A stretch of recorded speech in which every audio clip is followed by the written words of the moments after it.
Okay ma'am. Okay sir.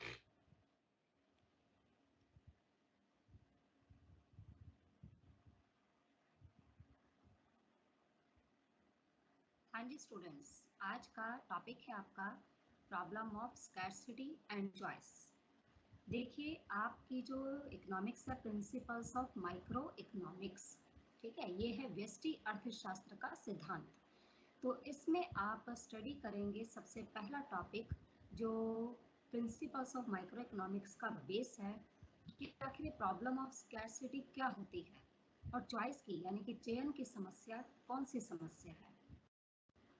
देखिए, पहली बात तो माइक्रो इकोनॉमिक्स वो इकोनॉमिक्स होती है जो इंडिविजुअल यूनिट से बिलोंग करती है। तो micro economics deals with always individual units of the economy. Micro economics यानी कि व्यष्टि अर्थशास्त्र वह शास्त्र है जिसमें हम व्यक्तिगत इकाइयों का अध्ययन करते हैं, जैसे कि कोई एक सिंगल फर्म है, इंडिविजुअल बायर है, इंडिविजुअल सेलर है, या कोई इंडिविजुअल इंडस्ट्री है, सिंगल इंडस्ट्री है, अ फर्म एन इंडस्ट्री। तो जब आप किसी एक फर्म, एक उद्योग, एक व्यक्ति, एक क्रेता, एक विक्रेता या एक प्रोडक्ट की बात करते हैं तो वो माइक्रो इकोनॉमिक्स कहलाती है। माइक्रो इकोनॉमिक्स में हमेशा हम इंडिविजुअल की ही स्टडी करेंगे, यानी कि किसी एक पर्टिकुलर यूनिट की स्टडी की जाती है। तो माइक्रो इकोनॉमिक्स में आपका सबसे पहला जो टॉपिक है वो है आपका स्कैर्सिटी एंड चॉइस, यानी कि दुर्लभता और चयन की समस्या। देखिए, दुर्लभता का मतलब क्या है? आप ये तो जानते हैं कि संसार में जितनी भी वस्तुएं हैं वो सभी सीमित हैं, यानी कि लिमिटेड हैं, ठीक है। वो हमारी जितनी भी संसार में वस्तुएं और साधन सेवाएं उपलब्ध हैं वो सब क्या होती हैं? लिमिटेड। यानी कि हमारे देश में देखिए, चाहे पानी है, वैसे कहने को पृथ्वी के 70% हिस्से पर, 70% हिस्से पर पानी ही पानी है, लेकिन ड्रिंकिंग वाटर फिर भी इतना नहीं है। ड्रिंकिंग वाटर की सप्लाई बहुत ही कम है, जिसकी वजह से पानी की कीमत होती है। तो हर चीज़ दुर्लभ है। हीरे जवाहरात हैं, डायमंड्स हैं, ज्वेलरी है, कितने कॉस्टली होते हैं, ये सब क्या है? स्केयर है, यानी कि लिमिटेड है, दुर्लभ है। लेकिन हमारी जो वांट्स होती है ना, हमारी इच्छाएं अनलिमिटेड होती हैं, असीमित होती हैं। Wants are always unlimited and resources are always limited. इच्छाएं अनंत होती हैं जिनका कभी कोई अंत नहीं होता। इंसान की इच्छाएं निरंतर चलती रहती हैं और जब तक उसकी मृत्यु नहीं हो जाती तब तक इंसान की इच्छाएं चलती ही चली जाती हैं। तो इस प्रकार इच्छाओं का कभी कोई अंत नहीं होता। वांट्स हमेशा अनलिमिटेड कही जाती है। लेकिन उन वांट्स को पूरा करने के लिए जो रिसोर्सेज होते हैं उन्हें हम हमेशा क्या कहते हैं? वो लिमिटेड होते हैं, यानी कि सीमित मात्रा में उपलब्ध होते हैं। क्योंकि इस पृथ्वी पर चाहे अमीर से अमीर व्यक्ति भी क्यों ना हो, तब भी हर व्यक्ति की इच्छाएं अनंत हैं और उसे पूरा करने वाले साधन क्या होते हैं? सीमित। तो जब साधन होते हैं कम और हमारी वांट्स होती हैं ज़्यादा, तभी स्कैर्सिटी की समस्या उत्पन्न होती है। स्कैर्सिटी का मतलब ही होता है कि when the supply of resources is less than the demand of the resources, यानी कि साधनों की मांग की तुलना में यदि साधनों की पूर्ति कम है तो उसे स्कैर्सिटी कहा जाता है, दुर्लभता कहा जाता है। तो देखिए, स्कैर्सिटी क्या है? It refers to a situation when resources available for the satisfaction of our wants less than है resources required for the satisfaction of our wants, यानी कि हमारी इच्छाओं की पूर्ति के लिए जितने साधन चाहिए उसकी तुलना में साधनों की उपलब्धता हमारी इच्छाओं को पूरा करने के लिए कम मात्रा में उपलब्ध है। इसी को दुर्लभता की समस्या कहा जाता है। स्कैर्सिटी एक रिलेटिव कंसेप्ट है। रिलेटिव का मतलब होता है इसको हम कंपेयर कर सकते हैं, इसे हम तुलनात्मक रूप में स्टडी कर सकते हैं। आप देखिए, संसार में जितनी भी वस्तुएं हैं वो इक्वल क्वांटिटी में स्केयर नहीं है, यानी कि कोई चीज़ ज़्यादा सीमित मात्रा में उपलब्ध है, कहीं कुछ उससे ज़्यादा उपलब्ध है। जैसे पानी, मैंने आपको बताया 70% हिस्से पर पृथ्वी के जल ही जल है, तो पृथ्वी यानी कि जल की सीमितता कम है, ठीक है, लेकिन डायमंड्स की सीमितता बहुत ज़्यादा है। तो स्कैर्सिटी एक रिलेटिव कंसेप्ट है, यानी कि हम कंपैरेटिवली स्टडी कर सकते हैं कि कौन सा साधन ज़्यादा सीमित है और कौन सा साधन कम सीमित है, मात्रा में उपलब्ध है। अब सीमितता का पता इस बात से चलता है कि जो वस्तु जितनी ज़्यादा कॉस्टली होगी, इट मीन्स वो उतनी ही स्केयर है, उतनी ही दुर्लभ है, उतनी ही सीमित मात्रा में उपलब्ध है, क्योंकि वस्तु की कीमत उसकी स्कैर्सिटी पर आधारित होती है। जो वस्तु जितनी स्केयर होती है, जितनी दुर्लभ होती है, वो उतनी ही कॉस्टली मिलती है, और जो वस्तु जितनी कम मात्रा में, जितनी अधिक मात्रा में उपलब्ध होगी, वो थोड़ी सस्ती मिलेगी। जैसे पानी आज भी जो है वो 20 रुपए की बॉटल आती है, या 25 या 30 रुपीज़ में 20 लीटर पानी आ जाता है। ठीक है, तो इसका मतलब है कि पानी क्योंकि पृथ्वी के 70% हिस्से पर है, इसलिए जल की कीमत तो है, लेकिन डायमंड या ज्वेलरी की तरह इतनी ज़्यादा कॉस्टली नहीं है, आम व्यक्ति उसे अफोर्ड कर सकता है। तो जो वस्तु जितनी ज़्यादा दुर्लभ होगी, वो वस्तु उतनी ही महंगी प्राप्त होगी, और जो वस्तु कम दुर्लभ होगी, वो उतनी ही सस्ती प्राप्त होगी। जैसे वायु, एयर जो है, वो एयर से हम ऑक्सीजन लेते हैं, तो देखिए फ्री में ले रहे हैं, लेकिन यही ऑक्सीजन जब हॉस्पिटल्स में दी जाती है पेशेंट को, तो उसकी कीमत होती है। तो इस प्रकार कोई भी वस्तु जितनी ज़्यादा स्कैर्सिटी रखती है, या जितनी ज़्यादा लिमिटेड अवेलेबल है, उतनी ही वो महंगी प्राप्त होती है। और जो वस्तु इन्फिनिटिव है, यानी कि अनंत है, या बहुत अधिक मात्रा में उपलब्ध है, तो उसकी कीमत उतनी ही कम होती है। तभी कहा जाता है, देखिए बॉक्स में जो लिखा है कि स्कैर्सिटी कॉजेज प्राइस। स्कैर्सिटी की ही स्कैर्सिटी क्या डिसाइड करता है? प्राइस को डिसाइड करता है।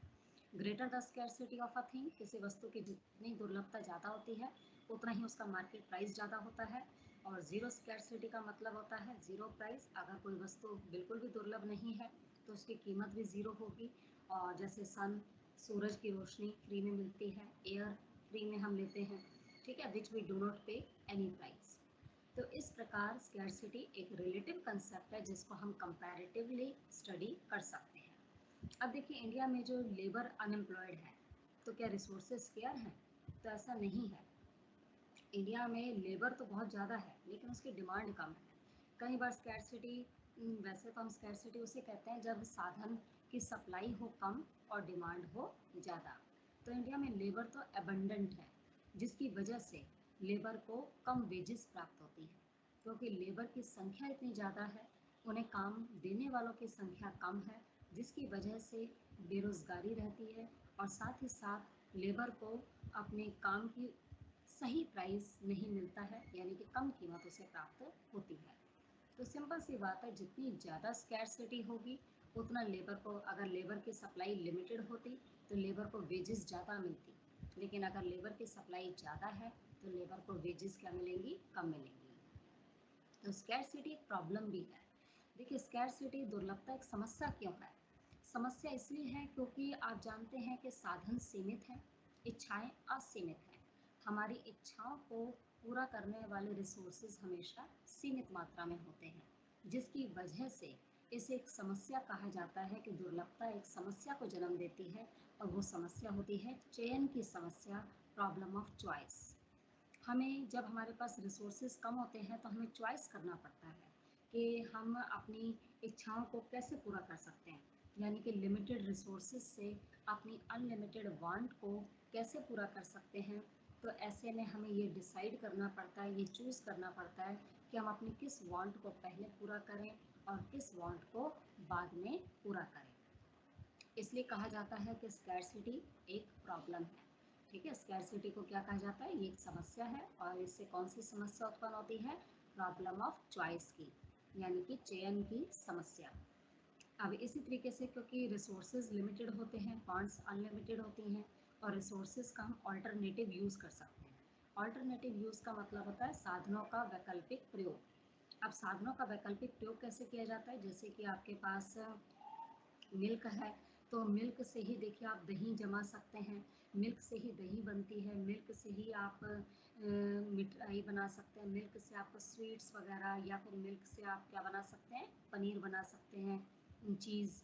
तो इस तरीके से एक मिल्क से आप कितने ही कामों में उसका इस्तेमाल कर सकते हैं।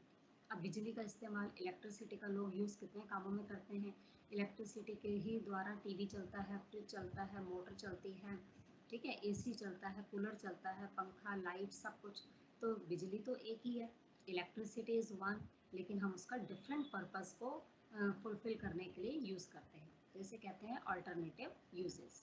तो जब भी साधन सीमित होते हैं तो हम साधनों का अल्टरनेटिव यूज़ करके अपनी वांट को सेटिस्फाई करते हैं। जैसे ज़मीन एक है, लेकिन उस ज़मीन का इस्तेमाल फैक्ट्री के लिए भी किया जाता है, ज़मीन का इस्तेमाल बिल्डिंग्स बनाने के लिए किया जाता है, रेजिडेंशियल पर्पस के लिए किया जाता है, एग्रीकल्चर फार्मिंग के लिए किया जाता है।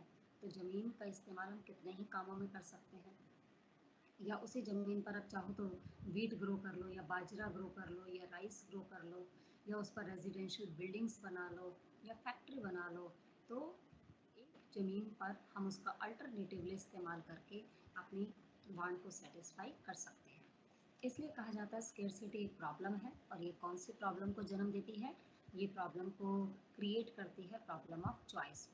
तो problem of scarcity causes the problem of choice, यानी कि दुर्लभता की वजह से ही चयन की समस्या,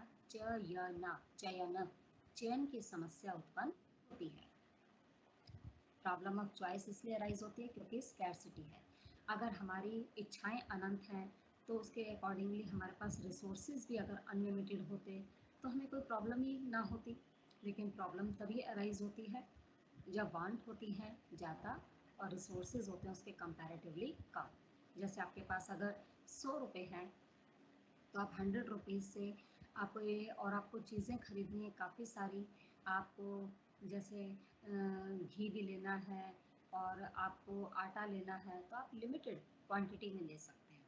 आप उससे, यानी कि आपको चॉइस करना पड़ेगा कि आप कितनी क्वांटिटी में लें ताकि आपकी ज़्यादा से ज़्यादा वांट सेटिस्फाई हो सकें, या किसी चीज़ को आपको लेंगे तो दूसरी चीज़ को आपको छोड़ना भी पड़ेगा। तो स्केर्सिटी की वजह से हमारी चॉइस की प्रॉब्लम अराइज होती है, जिसमें हमें चूज़ करना पड़ता है कि हम अपनी किस वांट को पहले पूरा करें और किस वांट को लेटर ऑन या बाद में पूरा करें। प्रॉब्लम ऑफ चॉइस को ही कहा जाता है problem of allocation of resources, साधनों के आवंटन की समस्या, और जो कि उत्पन्न होती है, ठीक है, किसकी वजह से? स्कैर्सिटी की वजह से। और ये स्कैर्सिटी और चॉइस ये दोनों इनसेपरेबल है। इनसेपरेबल का मतलब होता है इन दोनों को आप कभी सेपरेट नहीं कर सकते, अलग नहीं कर सकते। ये दोनों समस्याएं एक दूसरे से इंटरलिंक्ड है, जुड़ी हुई है, क्योंकि अगर दुर्लभता होगी तो चयन की समस्या भी डेफिनेटली उत्पन्न होगी। अगर दुर्लभता नहीं है तो चयन की समस्या भी उत्पन्न नहीं होगी। They always go together. Whenever there is a scarcity, there will be a problem of choice. If there is no scarcity, अगर कोई दुर्लभता नहीं है तो there is no problem of choice arise. तो चयन की समस्या भी उत्पन्न नहीं होगी। इस प्रकार दुर्लभता क्या है? दुर्लभता एक समस्या है, और दुर्लभता की समस्या की वजह से ही चयन की समस्या उत्पन्न होती है। अब उसके बाद देखिए सबसे इम्पॉर्टेंट कंसेप्ट जो आपने 12th में भी अगर पढ़ा होगा इकोनॉमिक्स में, कि 3 एस्पेक्ट्स ऑफ प्रॉब्लम कौन सी होती हैं? एलोकेशन ऑफ रिसोर्सेज से जो रिलेटेड प्रॉब्लम्स हैं, या जिसे अर्थव्यवस्था की केंद्रीय समस्याएं कहा जाता है, central problems of the economy, या प्रॉब्लम ऑफ चॉइस, या problem of allocation of resources, इसे हम चयन की समस्या, या साधनों के आवंटन की समस्या, या central problems of an economy, अर्थव्यवस्था की केंद्रीय समस्याएं, कुछ भी कह सकते हैं। ये तीनों समस्याओं का मूल कारण, मेन रीज़न क्या है? स्कैर्सिटी। स्कैर्सिटी की वजह से ही ये तीनों समस्याएं उत्पन्न होती हैं। तो सबसे पहली प्रॉब्लम होती है व्हाट टू प्रोड्यूस। देखिए 3 प्रॉब्लम है ये, प्रॉब्लम ऑफ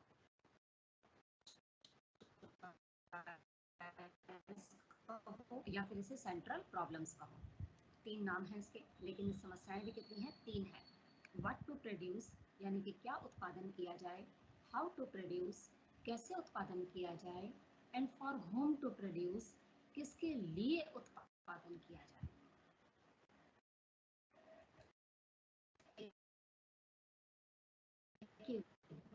टू प्रोड्यूस, उत्पादन करें, हाउ टू अकॉर्डिंग टू कई स्टूडेंट्स, एक मिनट, हेलो,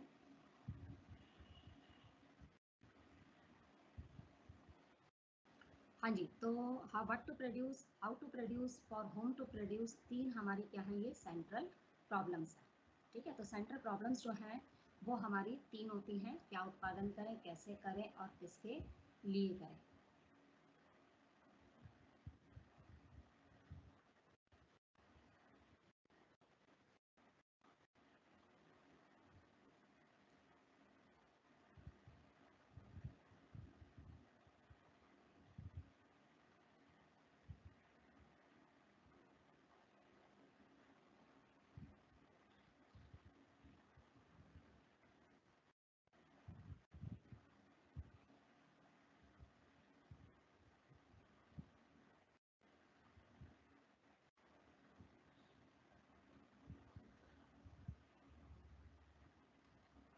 हाँ जी,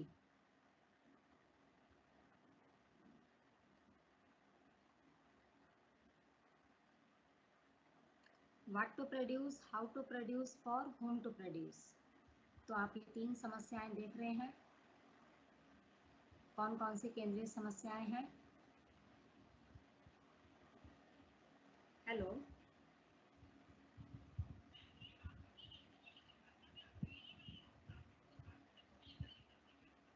मैडम, 1 बजे वाला ही लिया है शायद, देखिए ना, माइक्रो इकोनॉमिक्स सेमेस्टर 5 की। पर मैडम ऐसे लाइव तो मेरे को शो उस पर, यही तो करा रही हूँ मैडम, यही तो करा रही हूँ मैडम। मैं हूँ 54 अटेंडेंस हैं मैडम, 54 अटेंडेंस हैं, आप देखिए, चेक कीजिए।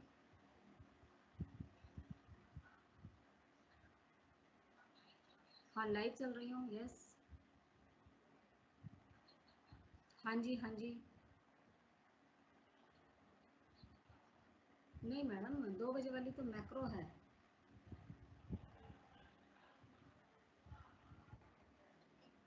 आप मैडम प्लीज़ चेक कर लीजिए प्लीज़।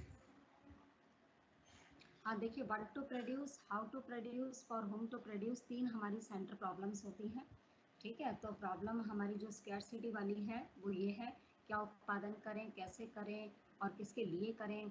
तो सबसे पहली जो केंद्रीय समस्या है कि व्हाट टू प्रोड्यूस, कि हम क्या उत्पादन करें, इसके अंतर्गत हमें ये देखना होता है कि हम किस प्रकार जो है वस्तुओं का उत्पादन करें। तो इसमें हम ये देखते हैं कि कौन सी वस्तु का,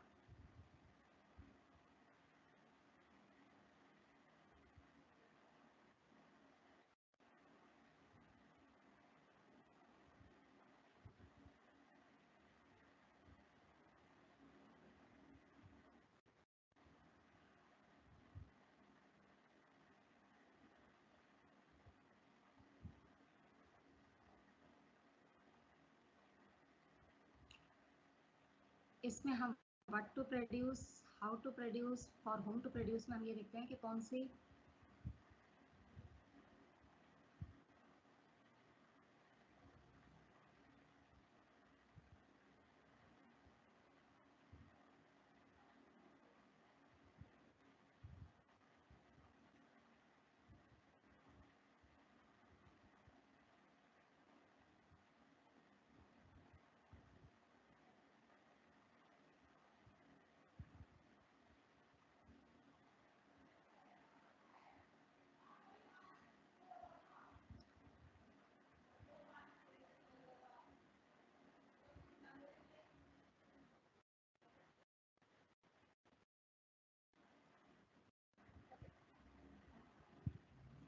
एम आई ऑडिबल?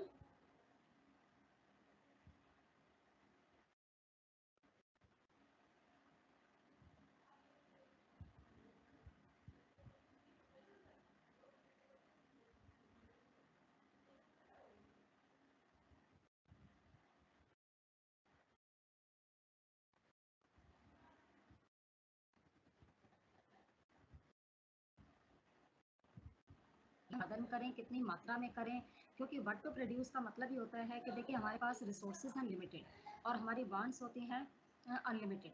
तो हम उसमें ये देखते हैं कि हम किस समस्या का, यानी कि हम किस वस्तु का उत्पादन करें। तो देखिए, वस्तु का उत्पादन हम 2 प्रकार की कर सकते हैं। एक होती है हमारी वस्तु, कौन सी होती है, एक होती है कंज्यूमर गुड यानी कि उपभोक्ता वस्तु, एक होती है कैपिटल गुड यानी कि पूंजीगत वस्तु। तो हम दो प्रकार की वस्तुओं को उत्पादन जो है कर सकते हैं। तो लेकिन रिसोर्सेज लिमिटेड है, तो एट अ टाइम हम किसी एक वस्तु का अगर प्रोडक्शन ज़्यादा करेंगे तो हमें दूसरे के प्रोडक्शन को कम करना ही पड़ेगा। तो यू में utilize your given resources in the production of like shoes या शर्ट्स। तो यू आर टू डिसाइड कि आप किस चीज़ का प्रोडक्शन ज़्यादा करना चाहते हैं, शूज़ का कि शर्ट्स का। और अगर आप डिसाइड करते हैं कि दोनों ही चीज़ों का प्रोडक्शन करना है साइमल्टेनियसली, तो उस केस में आपको क्या करना होगा, आप किसी एक चीज़ के प्रोडक्शन को बढ़ाएंगे और दूसरी चीज़ के प्रोडक्शन को आप क्या करेंगे, कम करेंगे, क्योंकि रिसोर्सेज क्या होते हैं, लिमिटेड होते हैं। तो रिसोर्सेज लिमिटेड हैं और हमारी वांट्स अनलिमिटेड हैं, जिसलिए हमें डिसाइड करना पड़ता है कि व्हाट टू प्रोड्यूस, यानी कि क्या उत्पादन किया जाए। दूसरी प्रॉब्लम होती है how to produce. How to produce का मतलब होता है कैसे प्रोडक्शन किया जाए, प्रोडक्शन किस तरीके से किया जाए। तो प्रोडक्शन करने की दो टेक्निक्स होती हैं, एक लेबर इंटेंसिव और एक होती है कैपिटल इंटेंसिव। तो लेबर इंटेंसिव टेक्नोलॉजी होती है श्रम प्रधान तकनीक और कैपिटल इंटेंसिव टेक्नोलॉजी होती है पूंजी प्रधान तकनीक। तो किस वस्तु का उत्पादन आप करें वो तो व्हाट टू प्रोड्यूस होगी, और अब उस प्रोडक्शन को कैसे किया जाए वो हाउ टू प्रोड्यूस बताता है। आप जानते हैं कि हर देश में साधन सीमित हैं, रिसोर्सेज आर लिमिटेड। जैसे कि आप देखा होगा कि हमारी कंट्री में रिसोर्सेज क्या है, लिमिटेड है। या तो हमारी कंट्री में लेबर ज़्यादा है तो पैसे की कमी है, और अमेरिका जैसी कंट्री में या जितनी डेवलप्ड कंट्रीज़ होती हैं उनके पास पैसा बहुत है लेकिन लेबर की डेफिशिएंसी है। तो इसलिए हर कंट्री को हाउ टू प्रोड्यूस प्रॉब्लम का सोल्यूशन अपने पास अवेलेबल टेक्नोलॉजी के हिसाब से करना चाहिए। अगर उस देश में टेक्निक ज़्यादा उपलब्ध है, लेबर इंटेंसिव टेक्निक, अगर लेबर ज़्यादा है तो हमें लेबर इंटेंसिव टेक्निक का यूज़ करना चाहिए, और अगर कैपिटल ज़्यादा है तो कैपिटल इंटेंसिव टेक्निक का प्रयोग करना चाहिए। जैसे इंडिया के लिए labour intensive technology most suitable है और यूएसए के लिए कैपिटल इंटेंसिव टेक्नोलॉजी बहुत ज़्यादा सुटेबल होती है। तो हाउ टू प्रोड्यूस की प्रॉब्लम भी स्कैर्सिटी की वजह से ही उत्पन्न होती है, क्योंकि साधन सीमित है, कहीं लेबर ज़्यादा है तो कहीं पैसा ज़्यादा है। तीसरी प्रॉब्लम होती है for whom to produce. Whom to produce ये बताती है कि प्रोडक्शन किसके लिए करें। देखिए, प्रोडक्शन किसके लिए किया जाए ये डिपेंड करता है कि प्रोडक्शन आप किस व्यक्ति के लिए करेंगे। तो प्रोड्यूसर को ये भी डिसाइड करना पड़ता है कि वो किन लोगों के लिए उत्पादन करे। जनरली आप जानते हैं कि कोई भी प्रोड्यूसर का मेन मोटिव क्या होता है, प्रॉफिट कमाना। वो प्रॉफिट कमाने के लिए ही प्रोडक्शन करता है, इसलिए वो उन लोगों के लिए प्रोडक्शन करेगा जो उसके प्रोडक्शन की सही कीमत देने के लिए क्या रहेंगे, तैयार। तो producer always produce for those consumers who have purchasing power, जिनके पास चीज़ों को खरीदने की क्षमता होती है, चीज़ों को की कीमत पे करने की एबिलिटी होती है। अधिकतर प्रोड्यूसर उन्हीं लोगों के लिए उत्पादन करते हैं, क्योंकि उनका मेन मोटिव होता है प्रॉफिट ज़्यादा से ज़्यादा कमाना या मैक्सिमाइजेशन करना अपने प्रॉफिट्स का, जिसकी वजह से प्रोड्यूसर को डिसाइड करना पड़ता है फॉर होम टू प्रोड्यूस, वो किसके लिए उत्पादन करें। और इस प्रॉब्लम का सॉल्यूशन वो इस हिसाब से देखता है कि इकोनॉमी में डिस्ट्रीब्यूशन ऑफ इनकम कैसा है, यानी कि आय का वितरण कैसा किया जा रहा है। यदि आय का वितरण समान है तो वो सभी लोगों के लिए उत्पादन करेगा, क्योंकि पैसा सभी के पास आएगा। और यदि इनकम डिस्ट्रीब्यूशन अनइक्वल है तो सोसाइटी टू पार्ट्स में डिवाइड हो जाएगी, कुछ अमीर और कुछ गरीबों में, जिसकी वजह से वो सोसाइटी जब डिवाइड हो जाएगी तो अमीरों के लिए तो प्रोडक्शन करेगा लेकिन गरीबों के लिए नहीं करेगा। तो कुल मिलाकर प्रोडक्शन लेवल क्या हो जाएगा, कम हो जाएगा। इसीलिए होम टू प्रोड्यूस में क्या होता है, प्रोडक्शन उन लोगों के लिए किया जाता है जो कि उत्पादन की कीमत सही चुकाने में संभव होते हैं, जिनकी एबिलिटी होती है, जो चीज़ों की कीमत पे कर सकते हैं। प्रोड्यूसर जनरली उन्हीं के लिए ही प्रोडक्शन करता है। तो इस प्रकार आपने 3 प्रॉब्लम्स पढ़ी, what to produce, how to produce और whom to produce.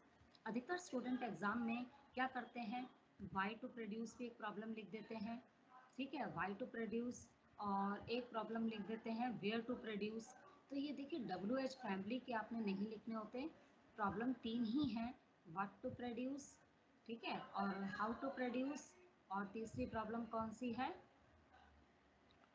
For whom to produce. तो प्रॉब्लम्स हमेशा 3 ही रहती हैं, इसमें आप ये नहीं कहिएगा कि आप वेयर टू प्रोड्यूस लिख दें या वाई टू प्रोड्यूस प्रॉब्लम भी अपनी तरफ से डाल दें। अगर आप इस तरीके से लिखेंगे तो वो रॉन्ग माना जाएगा। इसीलिए आपको 3 ही सेंट्रल प्रॉब्लम्स बतानी है, what to produce, how to produce and for whom to produce. उसके बाद देखिए इसमें आता है micro and macro aspects of problem choice. अब देखिए माइक्रो और मैक्रो आप जानते हैं, दो मेन हमारी क्या होती हैं, इकोनॉमिक्स की ब्रांचेज हैं। माइक्रो में हम किसी एक चीज़ की स्टडी करते हैं, तो मैक्रो में हम फुल इकोनॉमी की स्टडी करते हैं। माइक्रो किसी एक चीज़ को बताता है, मैक्रो पूरे देश की अर्थव्यवस्था के बारे में अध्ययन कराता है। तो प्रॉब्लम ऑफ चॉइस जो है, ये दोनों ही एस्पेक्ट से आप स्टडी कर सकते हैं, माइक्रो लेवल से भी और मैक्रो के लेवल से भी। तो माइक्रो के लेवल से अगर देखा जाए तो हम इसमें किसी इंडिविजुअल की बात करेंगे कि इंडिविजुअल प्रोड्यूसर को डिसाइड करना पड़ता है कि वो कैसे उत्पादन करे और क्या उत्पादन करे और किसके लिए करे, अगर आप माइक्रो की बात कर रहे हैं। और उसका मेन मोटिव क्या होता है, इंडिविजुअल प्रोड्यूसर का प्रॉफिट कमाना। उसके बाद मैक्रो लेवल की अगर हम बात करें तो मैक्रो लेवल पर भी ये प्रॉब्लम्स हो सकती हैं, लेकिन वो पूरे देश के पॉइंट ऑफ व्यू से होंगी। तो उसमें पूरी होल इकोनॉमी को डिसाइड करना पड़ेगा कि वो किन चीज़ों का प्रोडक्शन करे, प्रोडक्शन कैसे करे, कौन सी टेक्नोलॉजी का इस्तेमाल करे और प्रोडक्शन किन के लिए करे। पूरी इकोनॉमी के पॉइंट ऑफ व्यू से जब आप किसी चीज़ के बारे में डिसीजन लेते हैं कि what to produce, how to produce, for whom to produce, तो उसे मैक्रो लेवल कहा जाता है। और जब किसी आप इंडिविजुअल के लेवल पर देखते हैं तो उसे माइक्रो लेवल कहते हैं। तो यदि किसी एक व्यक्ति के एस्पेक्ट को देखते हुए ये तीनों समस्याओं के बारे में अध्ययन किया जाता है कि क्या उत्पादन करें, कैसे करें, किसके लिए करें, तो माइक्रो लेवल होगा जिसमें मेन मोटिव होता है प्रॉफिट मैक्सिमाइजेशन। और यदि आप पूरे देश के पॉइंट ऑफ व्यू से ये डिसाइड करते हैं कि क्या उत्पादन करें, कैसे करें, किसके लिए करें, तो और उसका मेन मोटिव क्या होता है, सोशल वेलफेयर। ठीक है, और वो गवर्नमेंट डिसाइड करती है ताकि इकोनॉमी में सभी लोगों को जो है वो चीज़ें प्राप्त हो सकें। तो इस प्रकार ये तो था प्रॉब्लम का माइक्रो और मैक्रो लेवल से एस्पेक्ट्स उसकी स्टडी। उसके बाद देखिए नेक्स्ट कंसेप्ट आपका आता है अपॉर्चुनिटी कॉस्ट। ठीक है, अपॉर्चुनिटी कॉस्ट किसे कहते हैं, इसे अवसर लागत कहते हैं। देखिए अपॉर्चुनिटी कॉस्ट का मतलब होता है अवसर लागत। ये वो कॉस्ट होती है जिसमें किसी एक अवसर को पाने के लिए हमें दूसरे अवसर का त्याग करना पड़ता है। यानी कि if you want to gain one thing you have to sacrifice other thing. यदि आप किसी एक चीज़ को पाना चाहते हैं तो दूसरे का आपको त्याग करना पड़ेगा। तो it is the cost of choosing one opportunity in terms of the loss of next best opportunity. यानी कि अगले श्रेष्ठ वैकल्पिक का त्याग करना पड़ता है किसी एक साधन को प्राप्त करने के लिए। जब अगले श्रेष्ठ वैकल्पिक साधनों का त्याग किया जाता है तो उसी को अवसर लागत कहते हैं। इसे आप एक एग्जाम्पल की सहायता से बहुत अच्छे से समझ सकते हैं। जैसे मान लीजिए आपके पास एक पीस ऑफ लैंड एरिया है, एक ज़मीन का टुकड़ा है। उस ज़मीन के टुकड़े पर आपके पास 4 अपॉर्चुनिटीज़ हैं, 4 अवसर हैं। आप चाहो तो उस ज़मीन के टुकड़े पर 10 टन चावल उत्पादन कर सकते हो जिसकी कीमत 10,000 रुपये होगी। आपके पास दूसरा अवसर है, या उस पर आप 12 टन वीट प्रोड्यूस कर सकते हैं, गेहूं का उत्पादन कर सकते हैं जिसकी कीमत 12,000 रुपये होगी, यानी कि जिससे आपको 12,000 रुपये प्राप्त होगा। अपॉर्चुनिटी 3, थर्ड अवसर आपके पास है कि या 25 टन आप गन्ने का उत्पादन कर सकते हैं जिससे कि आपको 15,000 रुपये प्राप्त होगा। या अपॉर्चुनिटी 4 आपके पास है कि आप 5 टन पीनट्स मूंगफली का उत्पादन कर सकते हैं, 5 टन है सिर्फ, लेकिन प्राइस कितना मिलेगा उससे आपको 20,000 रुपीज़। तो देखा जाए तो सबसे ज़्यादा कीमत आपको किससे प्राप्त हो रही है, पीनट्स से। तो यदि आप अपॉर्चुनिटी 4 को गेन करते हैं यानी कि प्राप्त करते हैं, 20,000 की प्राइस लेना चाहते हैं, और तो आप पीनट्स का उत्पादन करेंगे। और पीनट्स का उत्पादन करेंगे तो बाकी अपॉर्चुनिटी 1 आपको छोड़नी पड़ेगी, अपॉर्चुनिटी 2 आपको छोड़नी होगी, अपॉर्चुनिटी 3 आपको छोड़नी होगी। तो बाकी के नेक्स्ट बेस्ट अल्टरनेटिव आपको फॉरगॉन करने होंगे, यानी कि छोड़ने होंगे। अपॉर्चुनिटी 4 को आप लेते हैं तो आपको opportunity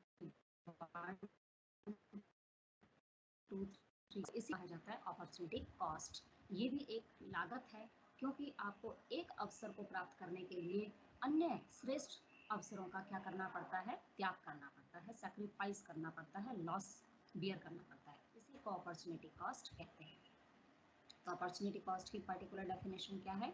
opportunity cost is the cost of choosing best opportunity in terms of the loss of value if the given resources were utilized in the next best or second best opportunity।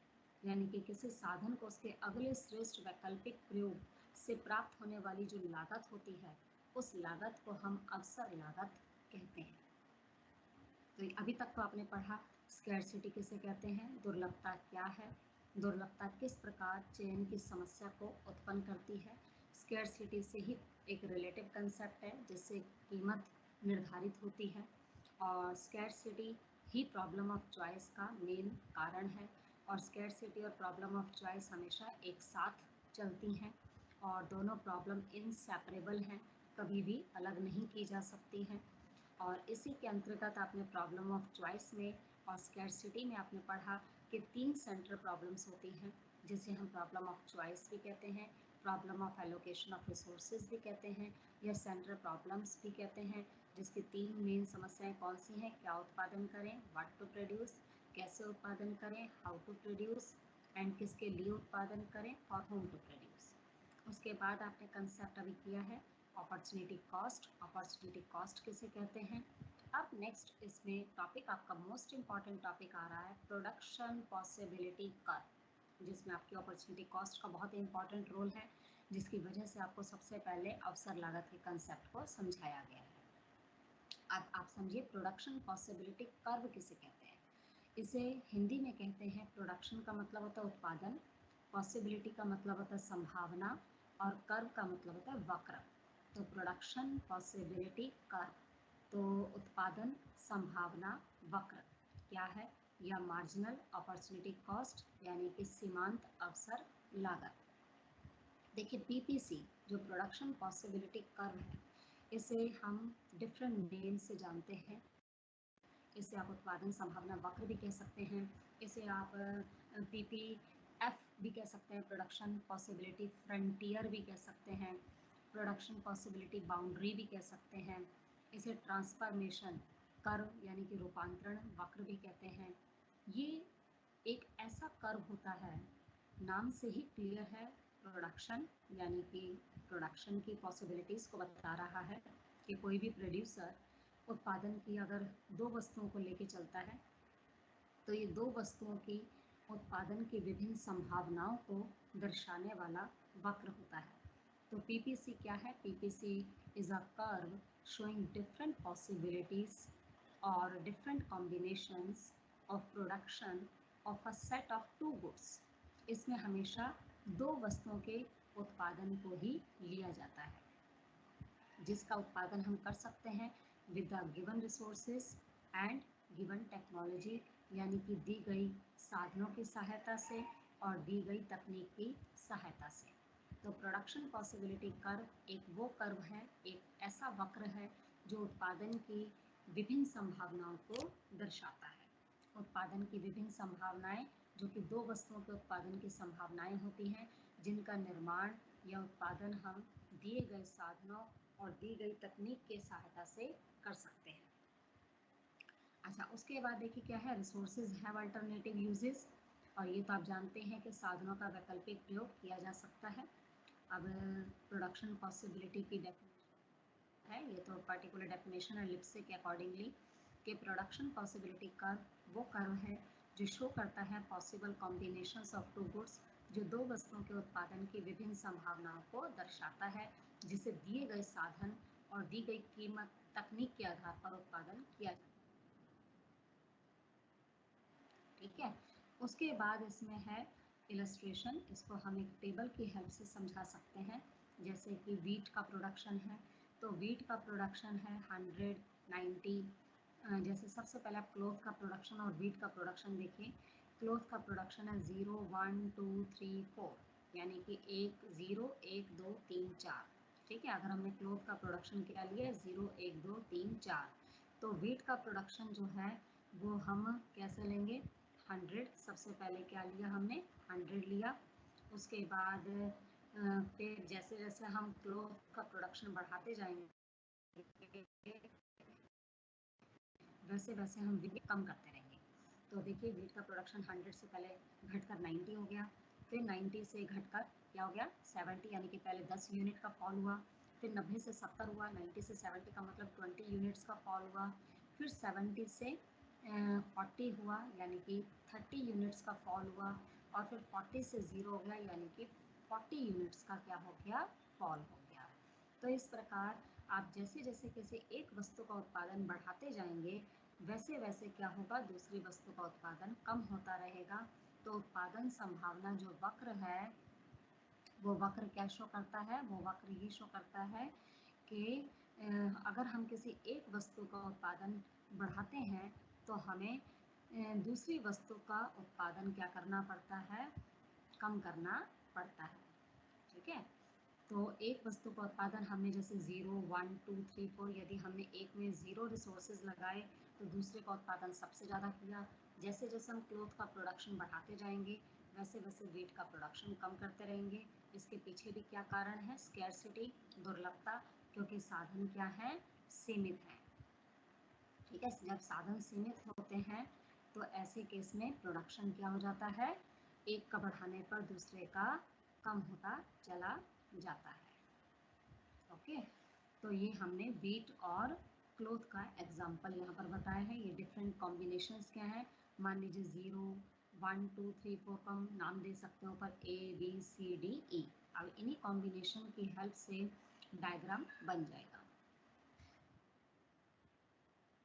कैसे बना, नीचे x axis पर वो लेते हैं जिसमें 0, 1, 2, 3, 4 आता है, तो 0, 1, 2, 3, 4 एक्स एक्सिस पे लेंगे। वाई एक्सिस पर हम क्या लेंगे, ठीक है, वाई एक्सिस पर हम लेंगे वीट, और पहले 0 पर 100 है वीट का प्रोडक्शन, 1 पर 90 हो गया, 2 पर 70, 3 पर 40 और 4 पर 0। तो इस तरीके से हम इन सबको ज्वाइन कर देंगे। तो इसी कॉम्बिनेशंस को जब हमने ज्वाइन कर दिया तो हमें कर्व प्राप्त हुआ जिसको हम कहते हैं प्रोडक्शन पॉसिबिलिटी कर्व। ठीक है, तो ये प्रोडक्शन पॉसिबिलिटी कर्व होता है, उत्पादन संभावना वक्र। ठीक है, उत्पादन संभावना वक्र कहें इसे या इसे ट्रांसफॉर्मेशन कर्व कहें, एक ही बात है। तो production possibility curve different production की पॉसिबिलिटीज को दर्शाता है और इसे ट्रांसफॉर्मेशन कर्व भी कहते हैं। और ये देखिए ABCDE सारे पॉइंट एक ही वक्र पर हैं जो कि ये शो करते हैं कि आपके साधन सही इस्तेमाल हो रहे हैं, आपने पूरे तरीके से साधनों का इस्तेमाल कर लिया है, फुली यूटिलाइजेशन कर लिया रिसोर्सेज का, जिसकी वजह से आप ना तो उससे आगे जाना चाहेंगे और ना ही उससे पीछे आना चाहेंगे। उसके बाद इसमें आता है प्रोडक्शन पॉसिबिलिटी कर्व के ये ABCDE पॉइंट जितने भी हैं ये सारे एक ही यानी कि कर्व के ऊपर हैं, सारे ही अटेनेबल हैं, यानी कि जो प्रोडक्शन पॉसिबिलिटी की बाउंड्री के ऊपर होते हैं वो सारे कर्व क्या होते हैं, अटेनेबल होते हैं। अंदर भी अगर कोई पॉइंट है तो वो भी अटेनेबल में आता है, लेकिन अगर कोई बाहर इस कर्व के कोई पॉइंट आएगा तो उसे हम अनअटेनेबल कहते हैं, प्राप्त नहीं करने वाला कहते हैं, क्योंकि जब बाहर कोई पॉइंट आ जाएगा तो वो प्राप्त करने योग्य नहीं होता है। तो इस प्रकार आपने देखा कि इस डायग्राम के अंदर ये फिगर 2 आप देखिए, इस फिगर 2 में ABCD जो 4 पॉइंट हैं, इन 4 पॉइंट को हम देख रहे हैं कि ये एक ही कर्व के ऊपर हैं। तो एक ही कर्व के ऊपर अगर पॉइंट हैं तो ये सारे क्या होते हैं, फुली यूटिलाइजेशन को शो करते हैं, साधनों के पूर्ण इस्तेमाल को या प्राप्य साधनों के प्राप्य संयोगों को दर्शाते हैं। अगर अंदर कोई पॉइंट लेते हैं जैसे E पॉइंट अंदर लिया गया है तो ये प्राप्य है यानी कि अटेनेबल कॉम्बिनेशन है। लेकिन आप देख रहे हैं P और Q, ये जो P पॉइंट है और Q पॉइंट है ये इस डायग्राम के बाहर है। तो डायग्राम के बाहर अगर कोई पॉइंट लिया जाता है तो वो अनअटेनेबल कहलाता है, यानी कि आप उसे प्राप्त नहीं कर सकते हैं क्योंकि वो जा रहा है, बाहर जा रहा है। उसके बाद यूटिलाइजेशन ऑफ रिसोर्सेज, इनमें भले आप थोड़ा कम लिखें लेकिन डायग्राम आपका एक्यूरेट होना चाहिए। डायग्राम की बहुत ही इम्पोर्टेंस होती है इनमें, तो डायग्राम बहुत अच्छे से उसको बनाकर प्रैक्टिस कीजिए। तो देखिए इसमें क्या है, एफिशिएंट साधनों का कुशलतम प्रयोग और अकुशलतम प्रयोग कैसे होता है।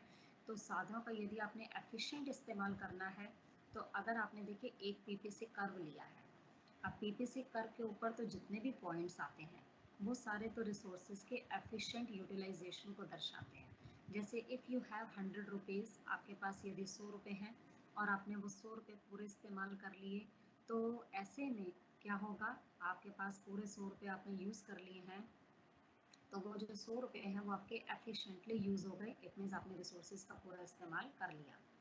लेकिन अगर आपने 100 रुपीज़ में से 70 यूज़ किए हैं, तो अभी आपने अकुशल प्रयोग करा है, यानी कि उसका कम इस्तेमाल करा है, इन एफिशिएंट यूटिलाइजेशन। अगर पीपीसी कर्व के अंदर कोई पॉइंट लाई करता है तो वो इनएफिशिएंट यूटिलाइजेशन ऑफ रिसोर्सेज को बताता है, और यदि आप पीपीसी के बाहर कोई पॉइंट लेते हैं तो वो ओवर यूटिलाइजेशन को दर्शाएगा। पीपीसी के अंदर का पॉइंट क्या शो करता है, इनएफिशिएंट यूटिलाइजेशन, यानी कि साधनों का अकुशल प्रयोग। और पीपीसी के बाहर अगर कोई पॉइंट आता है तो उसे ओवर यूटिलाइजेशन कहते हैं, साधनों का मैक्सिमम इस्तेमाल या ओवर यूटिलाइजेशन, अति प्रयोग। उसके बाद आता है रिसोर्सेज का अगर एफिशिएंट यूज़ करते हैं तो production of one good can't be increase without simultaneously. अगर आप किसी एक चीज़ का प्रोडक्शन को बढ़ाना चाहते हैं तो आपको दूसरे का भी घटाना पड़ेगा, तब उसका एफिशिएंट यूज़ हो जाएगा। क्योंकि पीपीसी में हम यही तो पढ़ते हैं कि जैसे हमने क्लोथ का प्रोडक्शन बढ़ाते गए तो वेट का प्रोडक्शन घटाते गए, तो इसका मतलब है हमने साधनों का सही इस्तेमाल किया है। और पीपीसी कर्व के ऊपर जितने भी पॉइंट्स लाई करते हैं वो सारे के सारे साधनों के कुशलतम प्रयोग को या एफिशिएंट यूटिलाइजेशन ऑफ रिसोर्सेज को दर्शाते हैं। अब आपसे यदि ये पूछा जाए कि क्या पीपीसी शिफ्ट हो सकता है, तो पीपीसी वक्र जो है, यानी कि जो उत्पादन संभावना वक्र है, ये पीपीसी वक्र क्या हो सकता है, ये खिसक सकता है, यानी कि शिफ्ट हो सकता है। ठीक है, पीपीसी वक्र क्या हो सकता है, शिफ्ट हो सकता है। तो पीपीसी को आप शिफ्ट कर सकते हैं राइट हैंड साइड भी और लेफ्ट हैंड साइड भी, सीधे हाथ की तरफ यानी कि दाईं तरफ, एंड लेफ्ट हैंड साइड यानी कि बाईं तरफ। डिपेंड करता है कि यदि तो रिसोर्सेज में ग्रोथ हो गई है, साधनों का विकास हो गया है, या प्रोडक्शन कैपेसिटी बढ़ गई है, तो ये राइट हैंड साइड शिफ्ट हो जाएगा। और यदि इन साधनों का अल्प प्रयोग किया गया है, यानी कि आपने अंडर यूटिलाइजेशन ऑफ रिसोर्सेज किया है या कैपेसिटी से कम का इस्तेमाल किया है, तो ये डायग्राम अंदर की ओर खिसक जाएगा। तो यहाँ पर आप डायग्राम देख रहे हैं फिगर नंबर 4 में, ये बाहर की ओर जा रहा है। तो बाहर की ओर जाने का मतलब होता है ग्रोथ ऑफ रिसोर्सेज। इसका मतलब है साधनों का क्या हो गया, विकास हो गया। तो जब साधनों का विकास हो जाता है तो ये डायग्राम पहले ए बी था, ए बी से ये सी डी में शिफ्ट हो गया है, पैरेलल शिफ्ट हुआ है। तो साधनों का विकास होगा, इम्प्रूवमेंट इन टेक्नोलॉजी या ग्रोथ ऑफ रिसोर्सेज अगर होगा तो ये डायग्राम आगे की ओर शिफ्ट हो जाएगा। और यदि साधनों का अल्प प्रयोग होगा, कम इस्तेमाल होगा, तो ये डायग्राम पीछे की ओर शिफ्ट हो जाएगा। इम्प्रूवमेंट इन टेक्नोलॉजी यानी कि तकनीकी अगर विकास होता है तो ये डायग्राम क्या होगा, देखिए जैसे ये पी स्टार था पहले डायग्राम, पूरा शिफ्ट हो गया P1 से P1 स्टार तक में पैरेलल शिफ्ट हो गया। टेक्नोलॉजिकल प्रोग्रेस अगर हो गई है तो उस केस में ये पूरा शिफ्ट हो जाएगा, क्योंकि अगर तकनीकी प्रगति होती है तो आप दोनों ही चीज़ों का उत्पादन ज़्यादा कर सकते हैं, क्लोथ का भी और वीट का भी। लेकिन अगर किसी एक चीज़ के उत्पादन की तकनीक में सुधार हो और दूसरे उत्पादन की तकनीक में सुधार ना हो, तो जिसकी तकनीक में सुधार हुआ है प्रोडक्शन सिर्फ उसी का बढ़ेगा, दूसरे का नहीं। जैसे मान लीजिए कि क्लोथ की टेक्नोलॉजी कांस्टेंट है, यानी कि क्लोथ की टेक्नोलॉजी में कोई चेंज नहीं आया, और वीट को प्रोड्यूस करने की टेक्नोलॉजी इम्प्रूव हो गई, यानी कि वो विकसित हो गई, तो आप देखिए वीट का प्रोडक्शन क्या होगा, बढ़ जाएगा। तो अगर तो क्लोथ का प्रोडक्शन आपने टेक्निक कांस्टेंट ले रहे हो तो सिर्फ वीट का प्रोडक्शन बढ़ेगा, तो उस केस में ये डायग्राम पैरेलल शिफ्ट नहीं होता, समानांतर नहीं खिसकता, सिर्फ आपका डायग्राम कैसे होगा, नॉन पैरेलल शिफ्ट हो जाएगा, यानी कि इसे हम रोटेशन बोलते हैं, रोटेट हो जाएगा। ठीक है, राइट हैंड साइड या लेफ्ट हैंड साइड, डिपेंड करता है तकनीकी प्रगति हुई है तो जिस वस्तु के उत्पादन की तकनीक में सुधार हुआ है उसी का ही उत्पादन बढ़ेगा, दूसरे का नहीं। और यदि क्लोथ का प्रोडक्शन की तकनीक सुधर जाती, वीट की कांस्टेंट रहती, तो वीट का प्रोडक्शन कांस्टेंट रहता, क्लोथ का प्रोडक्शन बढ़ जाता। ऐसे में भी डायग्राम रोटेट होता। पैरेलल तो तभी शिफ्ट होगा जब दोनों ही चीज़ों के उत्पादन की तकनीक में क्या हो जाता है, विकास। तो अगर दोनों ही चीज़ों के उत्पादन के लिए आप अच्छी टेक्नोलॉजी यूज़ कर रहे हैं, इम्प्रूव्ड टेक्नोलॉजी यूज़ कर रहे हैं, तो दोनों ही चीज़ों का प्रोडक्शन क्या होगा, बढ़ेगा। इस केस में डायग्राम पैरेलल शिफ्ट हो जाएगा और ये वक्र आगे की ओर या दाईं तरफ या राइट हैंड साइड शिफ्ट हो जाएगा। इसके बाद नेक्स्ट आपका इसमें है मार्जिनल अपॉर्चुनिटी कॉस्ट का कंसेप्ट। मार्जिनल अपॉर्चुनिटी कॉस्ट को कहते हैं सीमांत अवसर लागत। सीमांत अवसर लागत जो होती है ये वो कॉस्ट होती है जो सबसे मेन रिस्पॉन्सिबल है ये, क्योंकि पीपीसी कर्व का जो शेप होता है वो हमेशा कॉनकेव होता है, यानी कि कॉनकेव को हिंदी में कहते हैं नतोदर। नतोदर यानी कि दो तरीके की शेप होती है डायग्राम की, या तो वो कॉन्वेक्स हो सकता है या कॉनकेव हो सकता है, या तीसरा प्रकार स्ट्रेट लाइन हो सकता है। यानी कि पीपीसी जनरली कैसा बनता है, नतोदर आकार का, यानी कि कॉनकेव, CONCAVE कॉनकेव, जिसके पीछे कारण होता है कि मार्जिनल अपॉर्चुनिटी कॉस्ट का बढ़ना। इंक्रीजिंग मार्जिनल अपॉर्चुनिटी कॉस्ट की वजह से ये डायग्राम हमेशा कॉनकेव टू द ओरिजिन बनता है, यानी कि बढ़ती हुई अवसर लागत के नियम के कारण ये वक्र सदैव कैसा बनेगा, ऊपर से नीचे की ओर गिरता हुआ नतोदर आकार का। और एमओसी क्या होती है, एमओसी होती है loss of Y upon gain of X. एक वस्तु का त्याग अपॉन में दूसरी वस्तु का गेन या प्राप्ति। तो हम हमेशा त्याग ऊपर लेते हैं, प्राप्ति नीचे। जैसे 100 से 90 हमारा उत्पादन हुआ था वेट का, त्याग कितने का किया, 10 का, प्राप्ति करी 0 से 1 1 की, तो 10/1, तो रेशो बन गया 10:1। उसके बाद दूसरी बार में 90 से 70 हुआ था प्रोडक्शन वेट का, और वो 1 से 2 हुआ था, यानी कि 90 to 70 का मतलब 20 का फॉल हुआ, 20 ऊपर अपॉन में 1, तो 20:1 बन गया।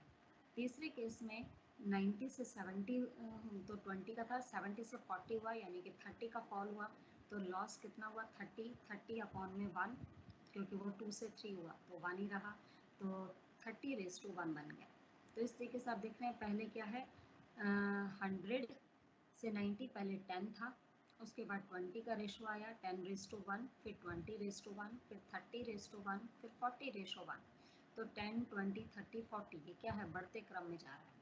तो जब बढ़ते क्रम में रेशो होता है तो उसे हम कहते हैं बढ़ती हुई सीमांत अवसर लागत। और इस नियम के कारण ही ये जो डायग्राम है पीपीसी, ये हमेशा कॉनकेव टू द ओरिजिन बनता है।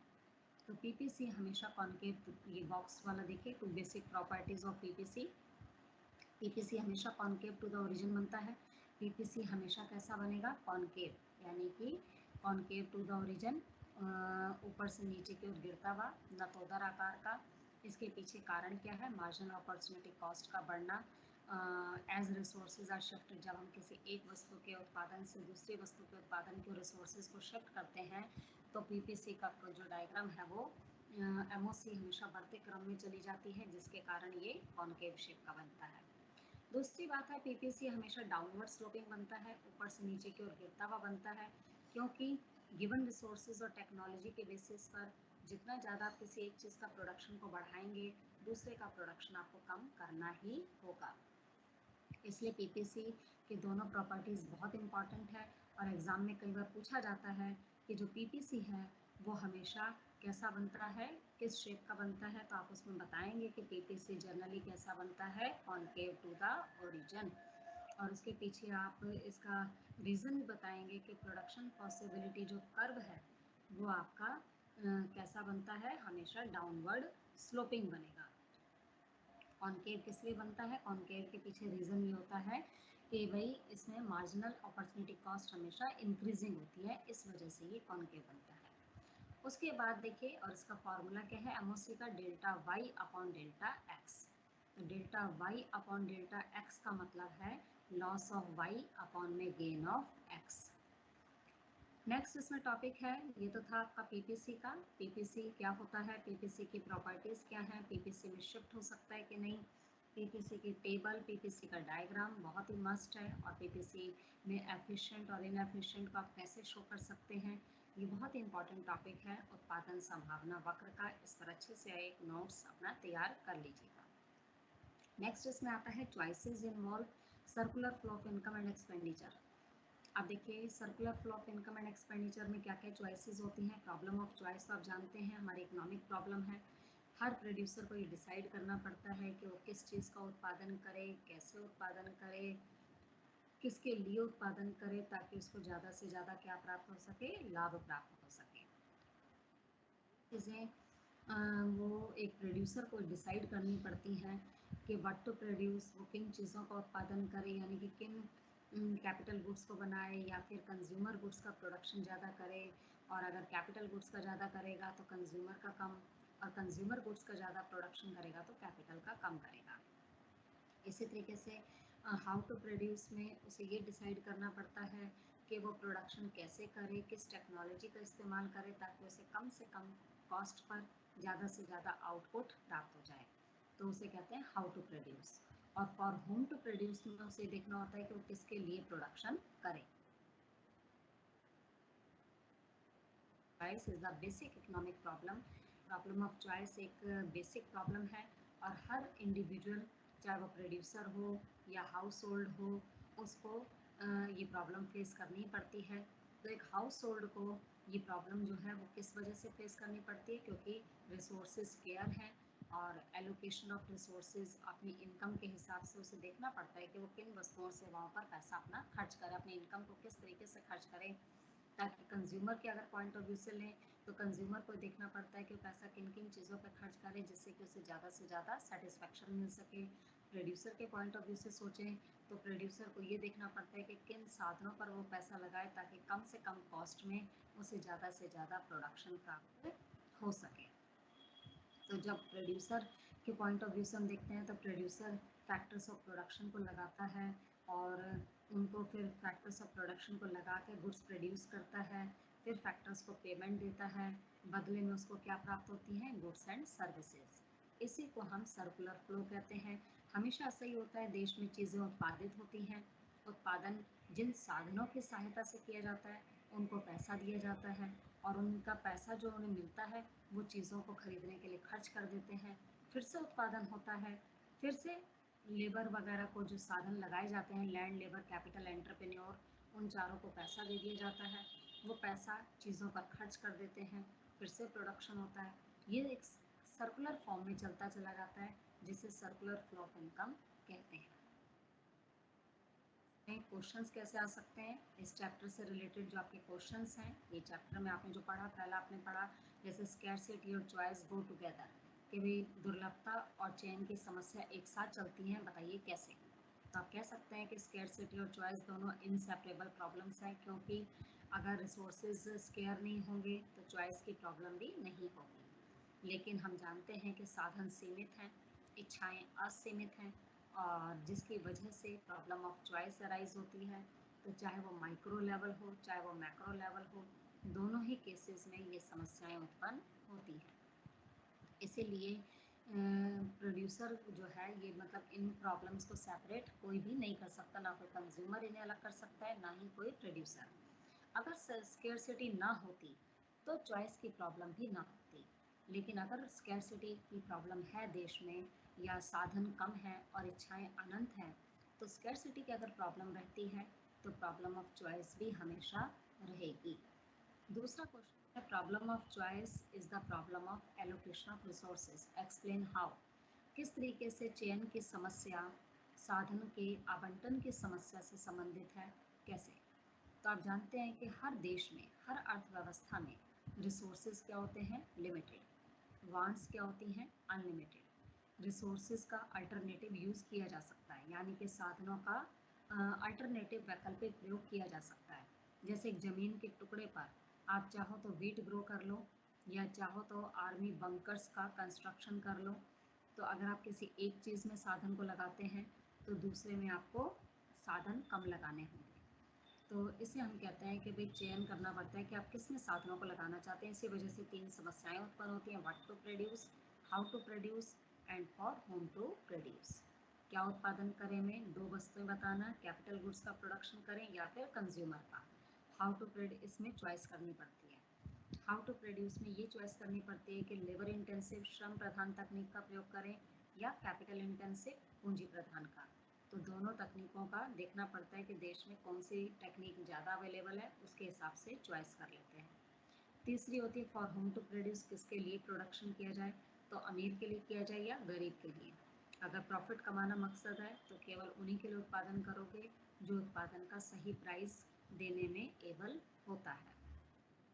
इस तरीके से ये तीनों प्रॉब्लम इसी वजह से उत्पन्न होती हैं क्योंकि स्कैरसिटी है।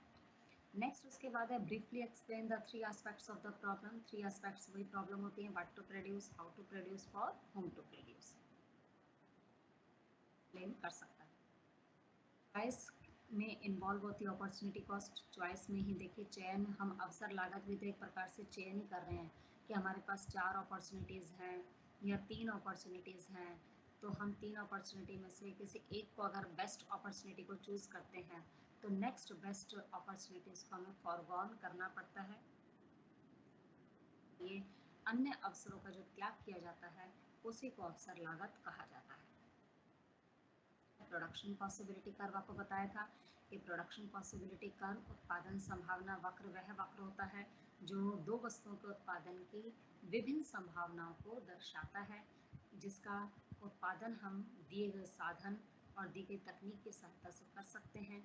और इस वक्र का जो शेप होता है वो हमेशा कॉनकेव होता है, जिसके पीछे रीज़न है इंक्रीजिंग मार्जिनल अपॉर्चुनिटी कॉस्ट, यानी कि किसी एक वस्तु के उत्पादन को बढ़ाने के लिए हमें दूसरी वस्तु के उत्पादन का त्याग तेजी से करना पड़ता है, इंक्रीजिंग रेट से करना पड़ता है, जिसकी वजह से ये हमेशा कॉनकेव टू द ओरिजिन बनता है। मार्जिनल अपॉर्चुनिटी कॉस्ट का फॉर्मूला होता है loss of Y upon gain of X, यानी कि वाई वस्तु का त्याग बटे में एक्स वस्तु की प्राप्ति। तो यही पीपीसी के स्लोप के लिए रिस्पॉन्सिबल होता है। इसे आप MOC कह सकते हैं या MRT कह सकते हैं, मार्जिनल रेट ऑफ ट्रांसफॉर्मेशन या मार्जिनल अपॉर्चुनिटी कॉस्ट।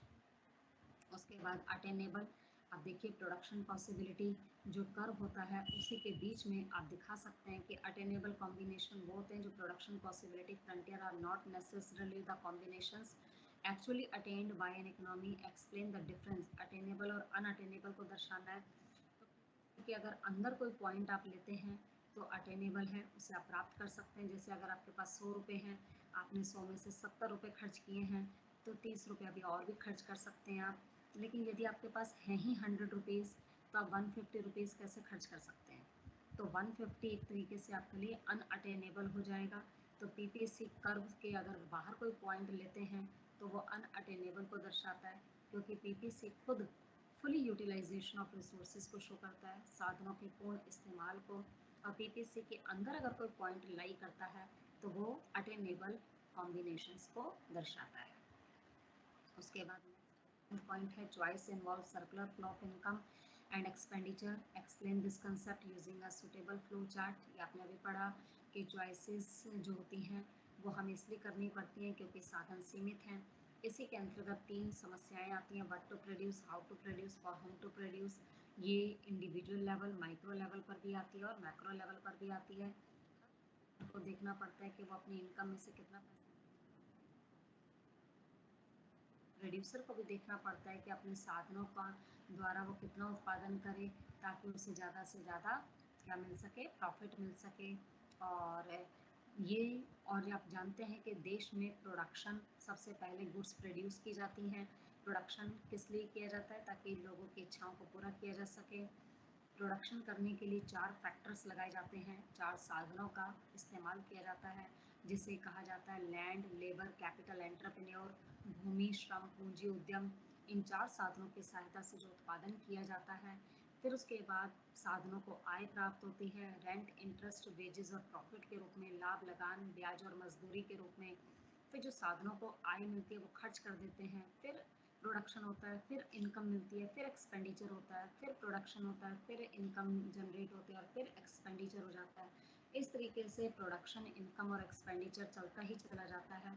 इसी को हम सर्कुलर फ्लो ऑफ इनकम कहते हैं। इसके बाद देखिए अर्थव्यवस्था 3 प्रकार की होती हैं। आपने कभी 11th-12th में या 9th-10th में सोशल स्टडी में पढ़ा होगा। 3 तरीके की इकोनॉमीज होती हैं, कैपिटलिस्ट, सोशलिस्ट और मिक्स्ड। जैसे पूंजीवादी अर्थव्यवस्था, समाजवादी अर्थव्यवस्था और मिश्रित अर्थव्यवस्था। अब जो भारतीय अर्थव्यवस्था है वो क्या है? मिश्रित अर्थव्यवस्था, मिक्स्ड इकोनॉमी है। अमेरिका की जो इकोनॉमी है वो कैपिटलिस्ट है। चाइना और रशिया की जो इकोनॉमी है सोशलिस्ट है, समाजवादी है। तो कैपिटलिस्ट इकोनॉमी उसे कहते हैं जिसमें सभी साधनों पर, जो 4 साधन हमारे मेन होते हैं, लैंड, लेबर, कैपिटल, एंटरप्रेन्योर, यदि 4 साधनों पर प्राइवेट एंटरप्रेन्योर्स का होल्ड होता है तो उसे कैपिटलिस्ट कहते हैं। अगर 4 साधनों पर गवर्नमेंट का पूरा अधिकार है तो उसे सोशलिस्ट कहते हैं। यदि इन 4 साधनों पर, यानी कि लैंड, लेबर, कैपिटल, एंटरप्रेन्योर पर अगर प्राइवेट और पब्लिक दोनों का ही कंट्रोल होता है तो उसे मिक्स्ड इकोनॉमी कहते हैं। तो इकोनॉमी 3 प्रकार की होती है, कैपिटलिस्ट, सोशलिस्ट और मिक्स्ड। पूंजीवादी अर्थव्यवस्था वो होती है जिसमें आप प्राइवेट प्रॉपर्टी रख सकते हैं, उसमें गवर्नमेंट का कोई रोल नहीं होता, डिमांड सप्लाई मिलकर प्राइस को तय करते हैं, प्राइस मैकेनिज्म के द्वारा ही सारी केंद्रीय समस्याओं का समाधान किया जाता है, जिसे कीमत तंत्र कहते हैं। और फ्रीडम ऑफ एंटरप्राइज, कोई भी बिजनेस आप चूज़ कर सकते हैं, कंपटीशन बहुत ज़्यादा होता है, प्रॉफिट कमाना मुख्य लक्ष्य होता है, कंज्यूमर को आज़ादी होती है, वो जो मर्जी वस्तु की डिमांड कर सकता है, लेबर को एक वस्तु के रूप में माना जाता है, और मेन होता है सेल्फ इंटरेस्ट, यानी कि पूंजीवादी देशों में हर व्यक्ति लाभ कमाने के मकसद से ही काम करता है, उसका अपना स्वार्थ होता है हर चीज़ के पीछे। समाजवादी अर्थव्यवस्था वो होती है जिसमें कि हर चीज़ सरकार के अंडर होती है, ठीक है, सारी चीज़ें किसके अंडर होंगी, गवर्नमेंट के पास होंगी, जिसका मकसद सोशल वेलफेयर होगा, और साथ ही साथ गवर्नमेंट का रोल सबसे ज़्यादा होता है, किसी को आज़ादी पूरे तरीके से नहीं होती, और कोई प्राइवेट प्रॉपर्टी नहीं रख सकता, और कोई प्राइवेटली अपना बिजनेस स्टार्ट नहीं कर सकता, सब चीज़ें गवर्नमेंट की जाती है। वहाँ सारा सेंट्रल अथॉरिटी गवर्नमेंट के पास होती है, वही सोशल इंटरेस्ट को ध्यान में रखते हुए, ठीक है, प्रोडक्शन करती है, क्या प्रोडक्शन करें, कैसे करें, किसके लिए करें का डिसीजन लेती है, उसमें सेल्फ इंटरेस्ट बिल्कुल भी नहीं होता। और तीसरे टाइप की इकोनॉमी होती है मिक्स्ड, जैसे हमारे देश की इकोनॉमी है ही सही, यहाँ आप देखते हैं कि यहाँ प्राइवेट सेक्टर है, पब्लिक सेक्टर भी काम साथ में कर रहा है, प्राइवेट स्कूल्स होते हैं तो गवर्नमेंट स्कूल्स भी होते हैं, प्राइवेट यूनिवर्सिटीज़ हैं तो गवर्नमेंट यूनिवर्सिटीज़ भी हैं। यहाँ पर इकोनॉमिक इक्वालिटी को प्रेफरेंस दी जाती है, आर्थिक समानता को। यहाँ पर दोनों ही तरीके से केंद्रीय समस्याओं का समाधान होता है। जो प्राइवेट सेक्टर है उसमें प्राइस मैकेनिज्म करता है, कीमत तंत्र, और जो गवर्नमेंट सेक्टर है उसमें सेंट्रल अथॉरिटी करती है। इसमें लाभ कमाना भी उद्देश्य चलता है, साथ साथ जन कल्याण का उद्देश्य भी चलता है। इस तरीके से आजकल हमारी जो इकोनॉमी है वो मेनली क्या है, मिक्स्ड इकोनॉमी है। उसके बाद देखिए इसमें क्वेश्चंस हैं आपके, लास्ट इसमें टॉपिक से रिलेटेड क्वेश्चन आ जाते हैं, जो आपने चैप्टर पूरा किया है इससे रिलेटेड आपका एग्जाम में क्वेश्चन ये आ सकता है कि पीपीसी कर्व को ड्रॉ कीजिए, ये हमेशा कॉन्केव क्यों होता है, और इससे रिलेटेड आंसर में अपने कंसेप्ट ऑफ अपॉर्चुनिटी कॉस्ट को भी समझाइए। या दूसरा क्वेश्चन है पीपीसी कर्व बनाइए, अगर फुली और एफिशिएंट यूज़ हो रहा है तो पीपीसी कर्व को ड्रॉ कीजिए, अटेनेबल और अनअटेनेबल की सिचुएशन में ड्रॉ कीजिए, और ग्रोथ ऑफ रिसोर्सेज के केस में ड्रॉ कीजिए। नेक्स्ट तीसरा क्वेश्चन है पीपीसी आपको कर्व में बताना है एमओसी कैसे निकलेगी। तो जैसे इसमें मैंने आपको बताया फॉर्मूला होता है loss of Y upon gain of X, जैसे ही शुरू में डैश आएगा एमओसी निकालना है। तो अब आप देख रहे हैं लॉस हम कर रहे हैं 90 से 80, 0 1 2 3 तो इंक्रीज हो रहा है, लॉस हो रहा है 90 से 80 यानी कि 10 का त्याग करा, फिर 80 से 68 12 का सेक्रीफाइस किया, फिर 68 से 52 16 का सेक्रीफाइस किया, फिर 52 से 34 ये आ गया आपका 18 का सेक्रीफाइस किया, और फिर कितने का सेक्रीफाइस किया, 24 का। तो इस तरीके से आप एमओसी निकाल सकते हैं। प्रॉब्लम ऑफ चॉइस भी आप जानते हैं, problem of what to produce को एक्सप्लेन कर सकते हैं पीपीसी की सहायता से। और अगर आप 2 सब्जेक्ट चूज़ कर that you choose science subject, तो आपके पास ऑप्शन होता है कि या तो आर्ट्स सब्जेक्ट या कॉमर्स सब्जेक्ट।